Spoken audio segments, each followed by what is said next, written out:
Hi butterflies, ಎಲ್ಲರಿಗೂ ಕವಿತಾಲಯ ಹೋಪನೋಪನೋ ಕನ್ನಡ ಚಾನಲ್ಗೆ ತುಂಬ ಸುಸ್ವಾಗತ. ನನ್ನ ಹೆಸರು Kavita. I am Ho'oponopono trainer.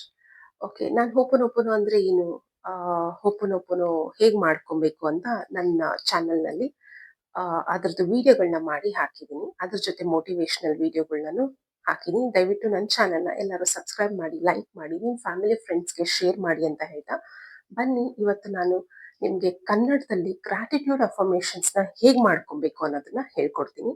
ಮತ್ತೆ ನಾನ್ ಗ್ರಾಟಿಟ್ಯೂಡ್ ಅಫರ್ಮೇಷನ್ಸ್ ಹೇಳ್ಕೊಬೇಕಾದ್ರೆ ನೀವು ನನ್ನ ಜೊತೆ ಹೇಳ್ಕೊಳ್ಳಿ.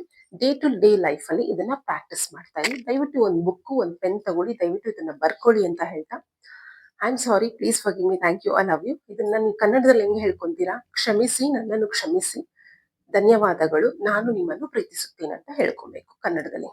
ಸೆಕೆಂಡ್ ಥಿಂಗ್, ಕನ್ನಡದಲ್ಲಿ ಗ್ರಾಟಿಟ್ಯೂಡ್ ಅಂದ್ರೆ ಏನು? ಥ್ಯಾಂಕ್ಸ್ ಗಿವಿಂಗ್ ಹೇಗ್ ಪ್ರಾಕ್ಟೀಸ್ ಮಾಡ್ತೀರಾ? ಪ್ರಿಯ ವಿಶ್ವವೇ, ಪ್ರೀತಿಯ ಬ್ರಹ್ಮಾಂಡಕ್ಕೆ, ಪ್ರೀತಿಯ ವಿಶ್ವಕ್ಕೆ, ನನಗೆ ನನ್ನ ಜೀವನದಲ್ಲಿ ಬಂದಿರುವ ಎಲ್ಲ ಅವಕಾಶಗಳಿಗೆ ನಾನು ಹೃತ್ಪೂರ್ವಕ ಧನ್ಯವಾದಗಳನ್ನು ಹೇಳುತ್ತೇನೆ, ಇಲ್ಲ ತಿಳಿಸುತ್ತೇನೆ. Number one. ಸೆಕೆಂಡ್ ಥಿಂಗ್, ಇಂದು ನನಗೆ ಸಿಕ್ಕ ಸಣ್ಣ ಪುಟ್ಟ ಅವಕಾಶಗಳಿಗೆ, ನನಗೆ ಸಿಕ್ಕ ಸಣ್ಣ ಪುಟ್ಟ ಸಂತೋಷಗಳಿಗೆ ಧನ್ಯವಾದಗಳನ್ನು ತಿಳಿಸುತ್ತೇನೆ. Number two. ಥರ್ಡ್, ನನ್ನ ಕುಟುಂಬ, ನನ್ನ ಸ್ನೇಹಿತರು ಮತ್ತು ನನ್ನನ್ನು ಪ್ರೀತಿಸುವವರಿಗೆ ಧನ್ಯವಾದಗಳನ್ನು ತಿಳಿಸುತ್ತೇನೆ. ಫೋರ್ತ್, ನನ್ನ ಆರೋಗ್ಯ, ನನ್ನ ದೇಹಕ್ಕೆ ಮತ್ತು ನನಗೆ ಕೊಟ್ಟಿರುವ ಶಕ್ತಿಗೆ ಧನ್ಯವಾದಗಳನ್ನು ತಿಳಿಸುತ್ತೇನೆ. ಮತ್ತೆ ಇನ್ನೊಂದ ಫಿಫ್ತ್ ಅಫರ್ಮೇಶನ್ ಏನ್ ಹೇಳ್ಕೊಂತೀರಾ?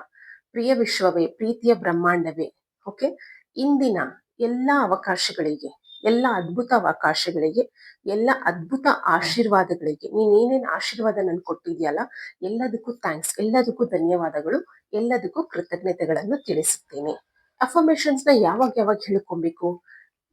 ರಾತ್ರಿ ಮಲ್ಕೊಳ್ಳೋಕ್ಕಿಂತ ಮುಂಚೆ ಹೇಳ್ಕೊಳ್ಳಿ, ಮತ್ತೆ ಬೆಳಗ್ಗೆ ಎದ್ದಿದ ತಕ್ಷಣ ಹೇಳ್ಕೊಳ್ಳಿ.